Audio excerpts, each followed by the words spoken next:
will attack you. അത് ആ protection വലയം അവനിൽ നിന്ന് എടുത്താൽ ഞാൻ അവന്റെ അടുത്തേക്ക് ചെല്ലാം. Today you have to believe that there is a protection around. നാം നമ്മിൽ വിശ്വസിക്കണം, നമുക്ക് ചുറ്റും യഹോവയുടെ കരുതൽ. There is God's, surrounding angels are encamped around.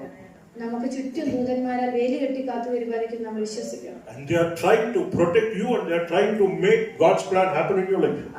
ഈ ദൂതന്മാരെ നമ്മളെ പ്രൊട്ടക്ട് ചെയ്യാൻ, നമ്മളെ സംരക്ഷിക്കാനും കർത്താവിന്റെ ദൈവത്തിന്റെ പദ്ധതി നിറവേറ്റുവാനാണ് അവിടെ. When you are connected to God, നമ്മൾ ദൈവമായി, when you are doing the will of God, നമ്മൾ ദൈവത്തിന്റെ will of God, when you are in God's plan, ദൈവത്തിന്റെ പദ്ധതികൾ നമ്മൾ നിറവേറ്റിയാൽ, then God's protection is upon your life. നമ്മുടെ കർത്താവിന്റെ പ്രൊട്ടക്ഷൻ നമ്മളോട്. God is going to do the impossible happen in your life. അസാധ്യമായത് സാധ്യമാക്കാൻ കഴിവുള്ള. The enemy can't touch you. ദുഷ്ടൻ നമ്മളെ തൊടുവാനായിട്ട് കഴിയുകയില്ല. Amen. Amen. How many of you believe?